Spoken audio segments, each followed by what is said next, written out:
kampuni yangu inaendeshwa hovyo katika ngazi zote, yaani ngazi ya uongozi kuanzia ngazi ya chini mpaka taifa. Hatuendi na misingi ya uongozi wa mpira, tunakwenda tu kwa sababu tupo kwenye madaraka. Kwa hiyo ambalo kubwa ni kwamba sisi tukiwa na zile academies tukakuza vijana kwa umri tofauti, alafu tukawa kila uongozi kuanzia ngazi daraja la 4 kuanzia ngazi zile za timu za vijana tukawa na viongozi ambao wana misingi ya uongozi, mimi na imani mpira utakwenda, kwa sababu ukimtengeneza kijana kwenye misingi ya uongozi atafundishwa mambo mengi, nidhamu, kupigania eneo lake, kufanya hiki na kile.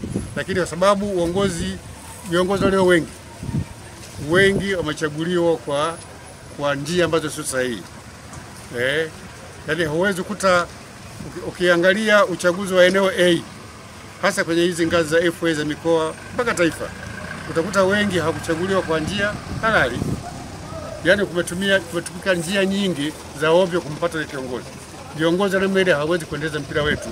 Kwa hiyo ombi jingine kwa baadhi ya michezo kupitia vyama vile vya michezo vya kila mchezo husika wajaribu sana kusimamia kwamba viongozi wanaopatikana kuanzia ngazi ya chini wapatikane kwa njia ya uwazi na kwa njia halali.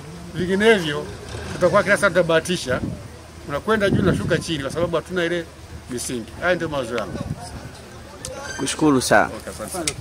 Ya labda ambacho ni kweli Tanzania inaonekana tumepiga hatua kwa pamoja. Kwa mawazo ya wengi inaonekana Tanzania tumepiga hatua kwenye mpira miguu. Na vithibitisho ni kama vile timu zetu kuqualify kwenda kwenye kombe ya AFCON, WAFCON na nini. Ni kweli tumekwenda kule, lakini bado tuna kazi kubwa ya kufanya ili mpira uende katika misingi yake. La kwanza muhimu, mimi nawasifu sana serikali ya mapinduzi ya Zanzibar. Wamebakia na lile swala la kukuza vipaji kuanzia umri mdogo. Sisi kule bara lichafutika lile. Kwa hiyo unaweza kukuta kama sisi tulipokuwa zamani ilikuwa ni kwamba hali ilikuwa ndio hiyo. Tunaanzia kwa timu za watoto, kila eneo zilikuwepo kwa umri tofauti. Sasa unaanza kuona kwamba upande wa Zanzibar hicho kitu wamekibakiza, na matokeo yake leo timu zote za Zanzibar zinakuwa ni imara. Kinachowaangusha tu kwa sababu hawana nini? Hawana sponsorship. Lakini sababu wachezaji wao wengi wako wapi? Wako bara na kote wanacheza vizuri. Lakini hii inathibitishwa pia na wanapokuwa wamecheza wenyewe kama Zanzibar Heroes. Wanafanya vizuri, mwisho tutapata mwana pagombani kilichotokea. Kwa hiyo la kwanza muhimu kwa upande wa Tanzania bara ni kwamba ni vyema turudishe michezo kwenye ngazi zote kama ilivyokuwa miaka ile ya zamani. Sisi Tanzania bara kitu kilichokosea cha kwanza ni kuondoa michezo kwenye eneo ya shule.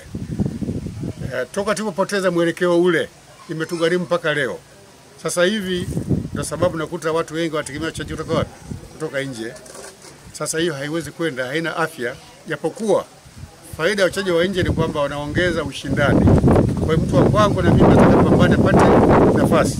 Lakini ambayo ushauri wangu ni kwamba ni kweli Tanzania tumepiga hatua, kwa sababu sasa tunakwenda kwenye AFCON, tunaenda kwenye mashindano gani, tutakwalify kombe la dunia, lakini misingi ile tunaelea hewani, misingi ile hatuna. Kwa hiyo ombi langu tu ni kwamba Baraza la Michezo la Taifa kule, upande wa kule, waige kinachofanyika upande wa visiwani.